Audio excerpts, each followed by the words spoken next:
Hey everyone, I just wanted to put together a quick little demonstration of my air setup here. A few people have been asking, so I'll go through, show you what I got going on. Something I do want to show you first is this little test tank I made, because I do get a lot of questions also like, why don't my horns sound like yours? I'm blowing at 160 psi and mine sound like crap. Well, chances are you're using a setup that is restricting the airflow on your horns.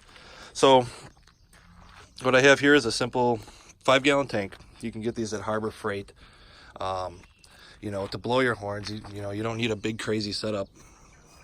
You can get a little tank like this for between 20 and 40 bucks and make a real simple setup.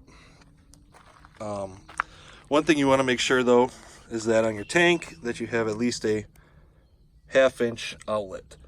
You can have your main compressor, let's say quick coupled in to this tank so you have some more air, but you need to have at least a 1/2-inch port coming out of the tank.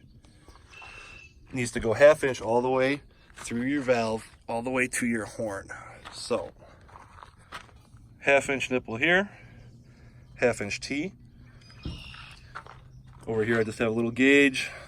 This coupler here is what I connect the tank, the bigger compressor to. This is just an on-off.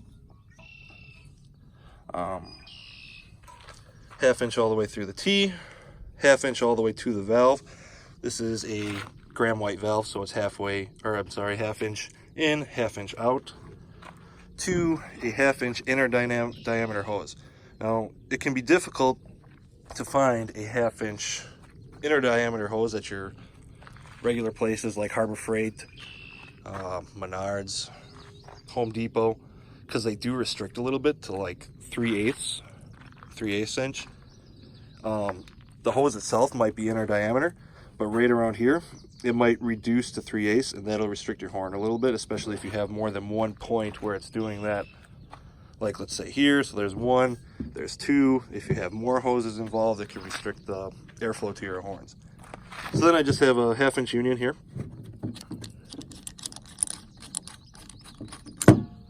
So this end you could screw right into your horn, into the base, connect it to your union, blah blah blah, and then you'd be good to go. I mean, you just want to make sure that your tank has been regulated to, well, first of all, so that you don't go past the max PSI on your tank, this one being 125, but also you don't want to go crazy with your horns either. I blow my horns at 115 PSI, so when I hook in my compressor, I just check my gauge and go up to about 100, 120-ish. Because with this little tank, as soon as you hit the valve, pressure is going to drop right away. But just a little simple tank I made for when I'm testing horns, flipping around diaphragms and stuff. To the rig setup. Explaining that a little bit might help over here also. So this is a Harbor Freight compressor. It has a CFM output of like 19 and 90. It's not a crazy compressor, but it does real well for the honking I'm doing. This is a 30-gallon Manchester tank, maxed out, max PSI at 200. So out of my compressor, again, it has a 1/2 inch port. I have a 1/2 inch closed nipple in there. So the 1/2 inch 90, all the way 1/2 inch to the regulator, which is actually 3/4 inch. In the research that I've done, I found that the 3/4 inch regulator might have a little more airflow than a 1/2 inch, let's say. So I decided to go with the 3/4 inch, and I haven't had any problems with a filter and a little drain on it. So we have 1/2 inch coming all the way out here to a 1/2 inch union. I use a lot of unions. It's real easy to connect stuff and disconnect it. To a 1/2 inch by 3/4 inch reducer, and then 3/4 inch closed nipple, or maybe a 1.5, whatever.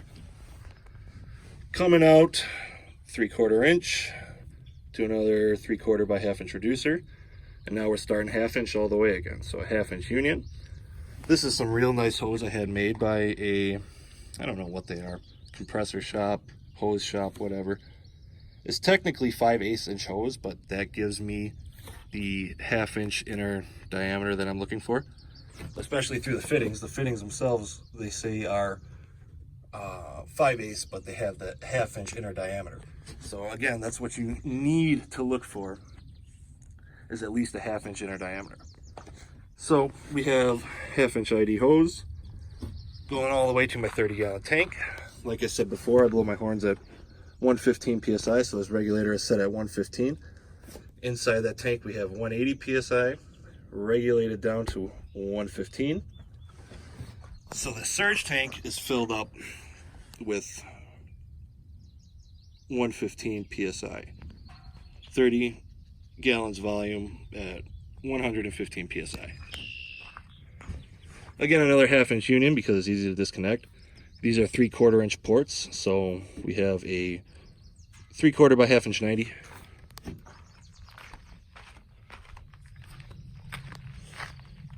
To a 3/4 inch street 90. I tend not to use 1/2 inch street 90s because compared to the regular 90 elbow, the 1/2 inch street 90s do reduce a little bit. It's not a ton, but like I said, I try to keep that 1/2 inch inner diameter consistent. So this being a 3/4 inch inner diameter, I'm sorry, a 3/4 inch street 90, because it's bigger than the 1/2 inch, it doesn't reduce, that's not a problem for me. So that's why I have a street 90 here, but like I said, I tend to stay away from 1/2 inch street 90s. So 3/4 inch to another 3/4 by 1/2 inch reducer, 1/2 inch pipe.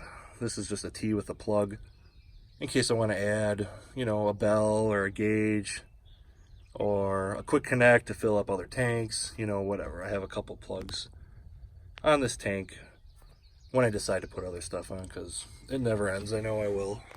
So 1/2 inch nipple, 1/2 inch union. This is the same hose as over there, so that is air going from the tank, or from the compressor to the tank. So air out, air to this tank. Now this is air going to the horn. So 1/2 inch inner diameter hose all the way through my rear window. On the diesel, which I decided to sell so I could have a more practical horn rig, more practical for traveling, and I don't know, just overall for what I need. I had a lot of holes drilled in the diesel, which, this being a new truck, I didn't want to do, so that's why the hoses are running through the rear window. It's real simple that way, real clean. To the gram white valve. So we have air coming in, 1/2 inch union, 1/2 inch T. I have me a little gauge there. Gram white valve. Trying to get a good angle for you. Air coming out, 1/2 inch all the way through, 1/2 inch elbow, 1/2 inch nipple, 1/2 inch elbow, 1/2 inch nipple, 1/2 inch union, and the air going back out to the horn. So now we are going back out the window.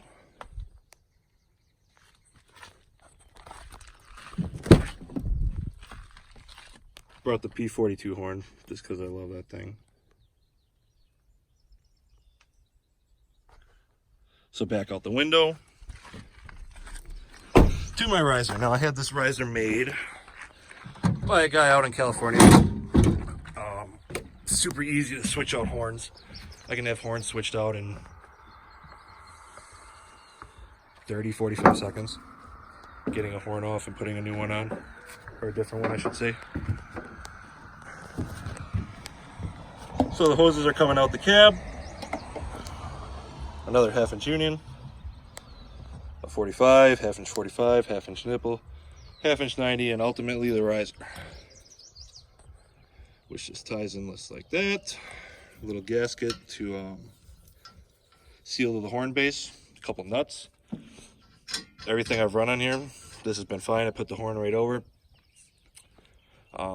The studs come through the base, and I just put on my nuts.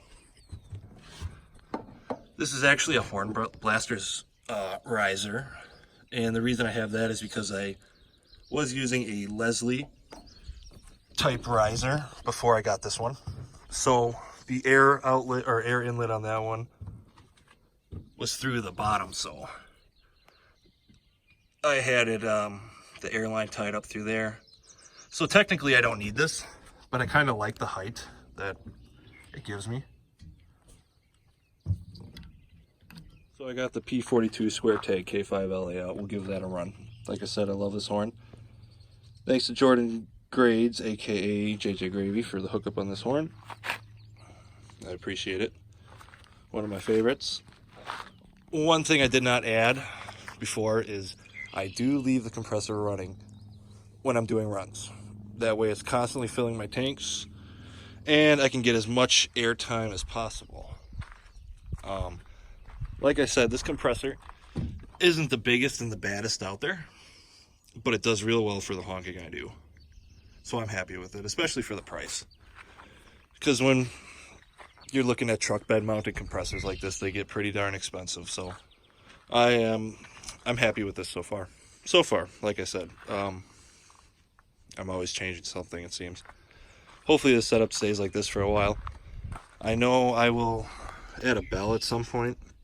I used to have the bell valve and the Graham White valve all kind of mounted together, and it was real nice in the diesel, but I haven't gotten that far yet. I just wanted a real clean, simple setup started. You know, I only have 4 bolts there through the floor for the compressor. This tank isn't even mounted. I just got some rubber feet, drilled some holes through them, and it sits pretty secure here. I mean, the tank is almost 100 pounds itself. I haven't had a problem with it moving around yet, but we'll see.